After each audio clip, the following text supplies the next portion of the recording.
What is up, guys? Again, NotTheWorst here, bringing another Black Desert online video, and today we're taking a look at the patch notes for July 6th. This is NA and EU PC patch notes here. We have a few updates, some quality of life stuff as usual. We got a couple new events, so let's jump in and take a look. First up, we have the screenshot mode revamp. Screenshot mode control U has been revamped. We added a guide, which is toggled by F1 on the side, which lists in different hotkeys and relevant settings. These hotkeys will make it easier to adjust visual effects such as filters, blur, intensity, gamma, and contrast. We also added the ability to adjust the ambience as well as the time and weather in your photos so that you can take the best pics suited to your location. From the quiet hours of dawn to the pitch dark hours of night, with weather ranging from clear skies to cloudy days, you can choose the best setting to take that quality picture. Sadly, rain or snow cannot be changed on a whim. Last but not least, we also added the function to perform social actions in screenshot mode, along with the addition of slow mode, which slows down your character. These functions will help bring out the best side of your character for your photo sessions. Well, I'll tell you, if you've ever been on the BDO Reddit, it is about 90% screenshots or GIFs of people's characters, and look what I made today. So I'm sure that most players are going to have an absolute field day with this, because ultimately the end game in this game is really just what kind of outfit can you design and color it accordingly. So that definitely makes sense to add into there and continue to improve upon. Speaking of improvements, we have central market improvements here, and we have got GM note, or rather, as was mentioned in previous GM notes, we're applying an update regarding the maximum amount of items you can list and purchase from the central market. We've increased the amount you can list and purchase by item type, and as long as there are a certain number of items listed on the market, you'll be able to purchase a greater amount simultaneously, more than you were able to purchase before. They give some charts here of examples there, so I think Kafris is a pretty popular one kind of across the board for it. So previously the amount is 100 that you could purchase at once, and then you can see maximum one-time purchase, one-time order / purchasable amount, and then the maximum one-time listable amount.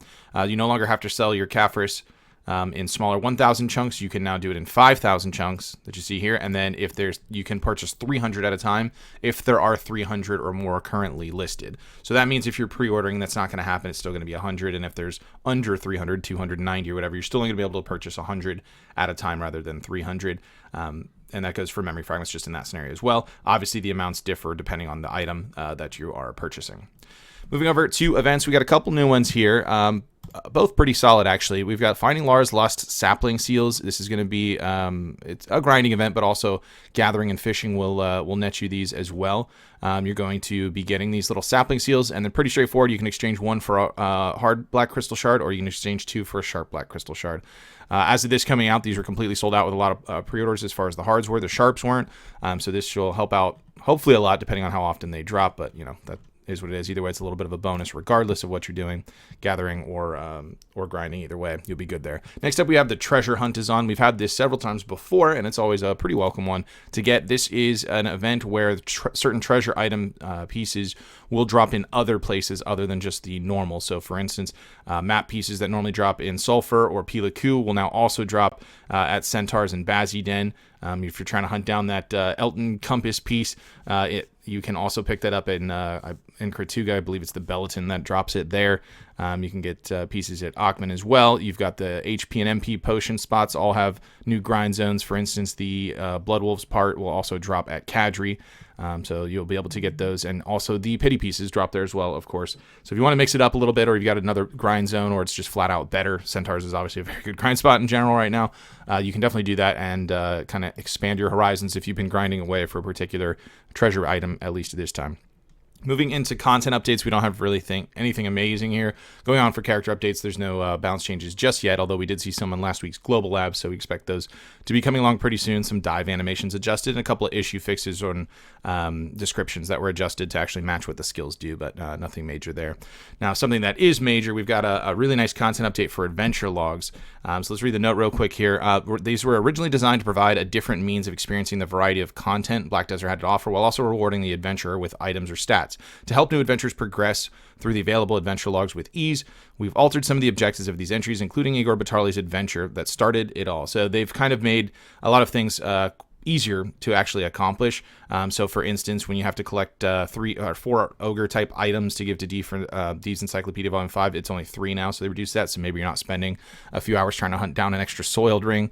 What have you. Time limit on Harold's Journal from 12 minutes to 15 minutes. That's actually a very, very big upgrade. You can see making Tri-Asula accessories for Eagle Bartali is now only Pry. For it, you don't have to get a Manus Ruby necklace. You can get a Pry Syrup, which is much, much more obtainable.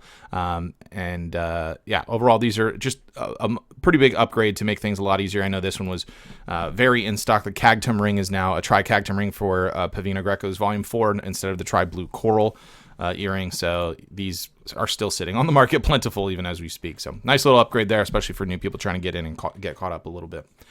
Moving on, we have a note on the Arena of Solaire, which preseason has come to a close, and we'd like to thank all adventurers who queued up and fought fiercely in the battlefield. Look forward to future updates and/or changes to be shared on the announcement page of the official website or through the global lab. It's been straight up removed, which I actually didn't expect. Of course, we knew the preseason was ending.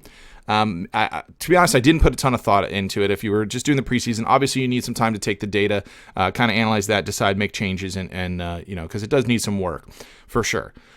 That being said, I'm a little shocked it's just gone entirely. I think that's going to turn off a large portion of the players that came back strictly for this content, or something that brought them back. A large piece of it was this content, to just kind of take it away and also not be like, hey, we're going to also have it up in a week or something like that, is a little disappointing. At least I don't see any reason they couldn't have just had it open and available for queuing unranked in the meantime while they continue to make tweaks in that thing and that sort of thing. Maybe you need to pull it down for a week, then maybe say a week or something like that. This leaves it a little obtuse, and could be just me that, I'm thinking that maybe people don't care that it's coming down if it's not ranked. I guess I don't personally see it that way, and I wouldn't imagine that overall this is going to be well received, that, hey, this piece of content that somebody are only playing this game for, we've decided to remove it. So yeah, is what it is. Item updates. We do have the new Godr-Ayed Offhand weapon introduced. The shield actually looks pretty cool. If you use an ornamental knot, you can hardly see it, but is what it is. Follows the same rules as the other Godr-Ayed weapons as far as how you upgrade them. It's exactly the same. It's just the Offhand being introduced alongside it. I mentioned this in the Global Labs when they updated it, or added this rather, then updated to it. This one, unlike the other Godr-Ayed items, isn't quite as appealing, just because the levels that you're gaining at the different steps isn't nearly as impactful as it is in the main hand or awakening. Not to say if you want to go for it, you shouldn't, but with the stacks that it's requiring and the overall lack of desire for the Pen Blackstar Offhand compared to, say, the main hand, the difference between those, the power level difference between a C20 Zarka and a Pen Blackstar from a PvE perspective, is much more drastic than a C20 Kudum and a Pen Blackstar Offhand. So it's up to you. This isn't something I would pursue personally, but if you are, good luck to you. And yeah, hopefully you succeed those things pretty quick, because it can get expensive if you get unlucky. Next up, we have Cron Meals cooldowns. They were reduced from 30 minutes to 10 seconds, so you can swap out if you accidentally misclick, which I do from time to time, out of your inventory instead of just using the hotkey that you've already made for it. Maybe you're heading off to a Node War and you are on cooldown for that because you just popped a simple Cron Meal and you want to swap to Exquisite. You can now do that since there's only a 10-second cooldown. What you won't be able to do is abuse that to boost up your health XP. Since you do gain that every time that you use it, they have introduced a debuff effect called Satiated, where for 30 minutes you're not able to gain XP from eating other food type items, so that way they don't just get spammed and boosted up right away. So clever idea there, and also huge quality of life there, being able to switch. Huge, let's say a very nice one, nonetheless. So other than that, we just got some basic tweaks and things. Conquest War notably has something that probably could have been introduced 6 years ago, but it's here now, that the names are going to be color segmented so that you actually can see it instead of, and when I say names, I mean all of it and not just the individual names of your the opposing players in it. So it's very, very easy to see. That probably should have always been that way, but hey, we got there now, so here we are. All right, moving on from there, let's head on over to the Pearl Shop and see what we have up. We do have a disgustingly awesome new Striker outfit, but before that, we've got interesting Pearl Box setups here. So you can purchase the $20,000 or $200 Pearl package here, and as a bonus, you'll get the Cantable outfit box and the 30% discount coupon to go with that. It means it'll cost you $200 to get this outfit. I will note that this outfit has only ever been available twice before. It's actually what I run on my DK. I got it when it first came out, however many years ago, and they only had it available one more time after that. So this is only the third time that's available, but the other two times were by just purchasing the outfit like normal, whatever it was, 3,400, 2,200 pearls, whatever for it. So putting it behind a $200 price wall is a little yikes for me, but whatever, I already have it. So there's that. If you want to go for the $100 version, Noel outfit box, which is constantly available, is there in a 20% discount coupon. So that one's whatever. This got crossed out, and when I first looked through it, I'm not I'm not exactly sure why they removed it here, but obviously they intend to bring this back. It's a pearl box. It's 100 A coin to get 100 pearls, and the reason for this is sometimes you buy something specific, or people would get a set amount of A coins to get something and have these leftover pearl amounts or leftover A coin amounts that they didn't have anything they wanted to do with them at the time, or it wasn't enough to get another certain item. So this was to fill the gap, but apparently they've removed it temporarily, and not exactly sure why, but obviously something wasn't working right with that. Here is the new striker outfit. It is called the Rakshasa, and it is pretty cool. We didn't get a little video added in the Pearl Shop update this week for it, but it's pretty dope. As usual, 3,400 for the premium set if you want to pick that one up. We've got a few limited time items of it, or rather costumes here. The Marnist costumes at 2,200 pearls. The Bloody Outfit one, which is pretty popular, is 2,200. The Noel, you can either pay $100 for A coin and get a free one, or for 2,200 pearls, you can pick one up there. We've also got the Gloomy Fox available for Ranger, Sork, Valk, Mewa, Kuno, and Mystic at 2,200 pearls as well.